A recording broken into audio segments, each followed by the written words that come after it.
Ishakmat, I would like to share the goodness ni Lord. Before actually daytoy nakisali akti DTC, I've been through, for me personally the experience, I've been through experience of darkness iti life ko. Nagrugi actually last year until before nga napanak ti DTC. So, I would like to share iti kinimbag ti Apo. If you can still remember jay time nga nagkaroon tayo introduction ti sarili tayo jay first day. And then nag-ask tayo ti expectations kasi jay. And so, for me, kat talaga the expectation ko, kat syempre admission. Gamin may wamer ni pastor, so I asked iti consent kin pastor, kat ko na ni pastor piman nga, go join. If you want to see the world, join my wam. So, day nga talaga ti kasi nga pinanood ko, oy, kaya ko ti mission, so I will join. And yet, during the time na in-introduce tayo ti sarili tayo, na-mention ni Manong Marlon, nga while they were praying about this, because they felt a special anointing from the Lord nga there is something that the Lord would do iti life titong munggad maysa. And I took it as a word of, of hope in my heart nga, sige Lord, aside from iti mission na iti DTC, I think I will be getting something fresh, something new, iti nga lectures. And to God be the glory kasi hanmat nga nag-fail ni Lord nga i-meet deng prayers tayo kan kararag tayo. No, at testify tayo amin, I believe nga that talaga tinaramidan ni Lord, di ba?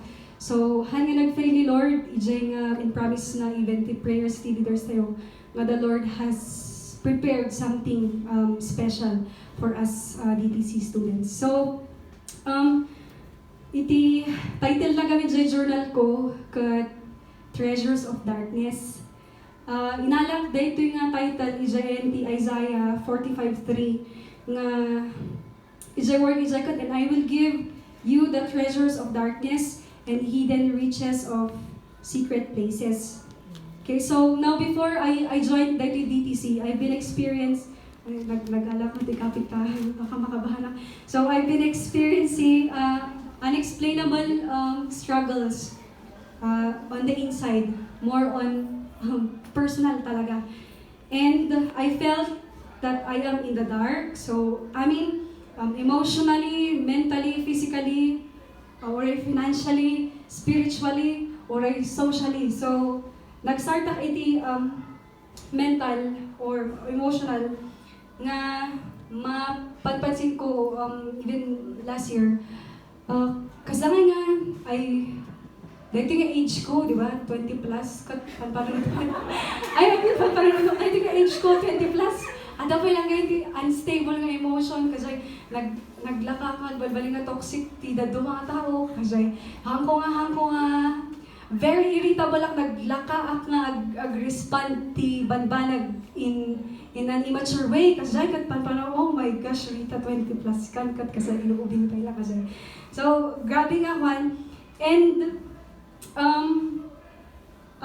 iti situation ko man, spiritually, I went through, dyan kasi nga, naawanan ti love ko to go to church, awan ti love ko towards souls, and already family, kasi nga, normal na lang, and to the point nga, umayat matlang ti church, kasi nga, awan ti sumsumrok Sundays after Sundays. So, as in, for me nga dark talaga. Diyan ti eyes ko, awan ti spiritual eyes, no clarity, awan ti kasanga very specific direction. And I was asking the Lord, hindi man kat naglaka lang mat nga makareceive ti direction kin ka. Like hindi kat nalakalaka. So, i-pray dak lang, ag-prophesy dak, oy, dayti direction ko. Kasi, so, agbasak lang ti word, naglaka nga makareceive ti Lord. Pero, daytoy, abay nga nag-grigats, tapos kasla nga nabubulag, there's no clarity iti kinyak. So it's so dark. Kat the ears ko can no longer hear. Sundays after Sundays, preaching has no sense to me already kasi nga mumayak ng church nga. Imabot ak ti point nga, adaman ti bagbalay sa mga awan ti madamdaman mo na experience today. Like, kasi nga, or hangko mo naging tutulong ka lang, or basta kasi, awan talaga madamdaman ko nga word. And my mouth, my lips has been silenced for a long time, kasi awan ti life, iti may magbagak. And my heart is dead, no longer beating for the Lord. My hands and feet were weakened. And even to the point nga, kasag nga, di maalala ko ti point nga, kasag ko crawl kan in the dark. And, numalagip yu, idi, jay, parang papamuti sarili tayo di DTC. Na ibagak piman nga, han ko man nga kahit nga ag-suicide. Ngam, in mabot akong jay point, nga, makakatkatawa mga ibaga, course na corny.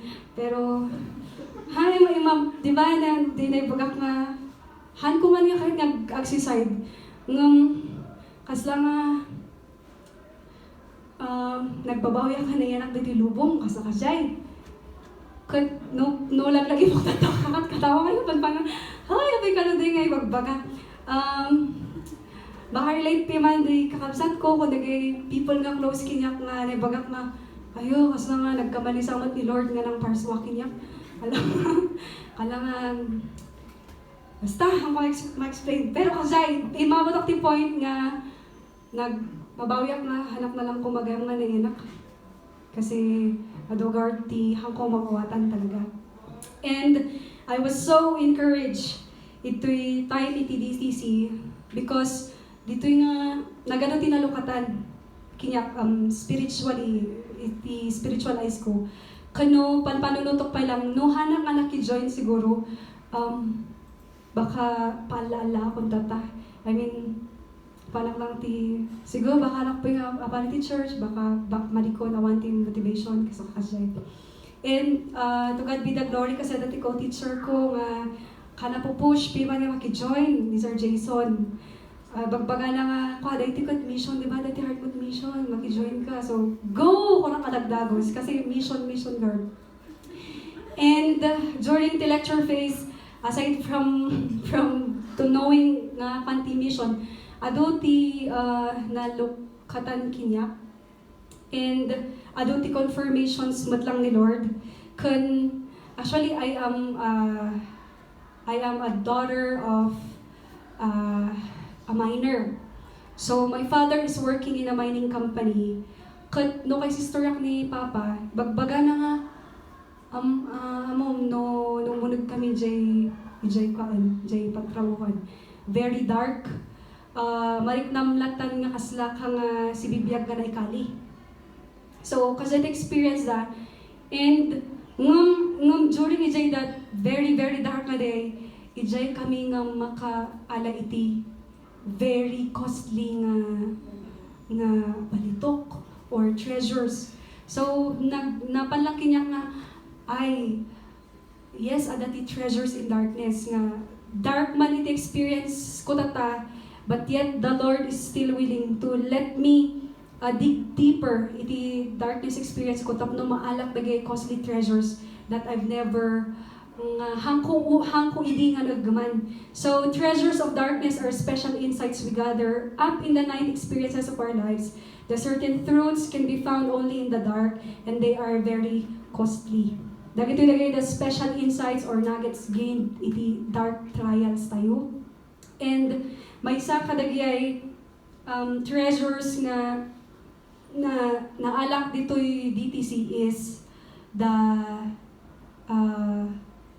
teaching about jay identity like Lord and the call of God upon our lives. And through undergo kasi darkness, I saw jay light ni Lord nga nang lighten up iti darkness experience ko.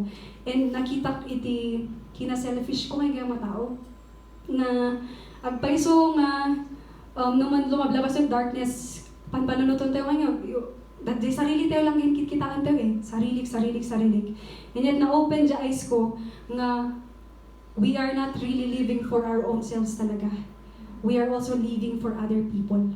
Ngahan lang di sarili tayo panpanunutan tayo. So, the selfishness ko was corrected nga I'm only living on my own, and I received more iti treasures iti love ni God, and I desire na to set me free connected with darkness experience. And to God be the glory na nag-ado ti inaramidan ti Apo. Actually, before kami prepared ito, makapasangan niya yung laglagi po. I mean, if not because of the mercy and grace of the Lord, kat tayo nga awan ti changes nga mapaspasama kanya tayo. So let it be real kuma talaga, let it be true that in our lives halang ko mga words nga may bagbaga tayo dagitoy, and already again na receive tayo nga truth, but by God's grace kat may apply tayo, especially in our respective churches. So dahil lang, God bless everyone, and to God be the glory.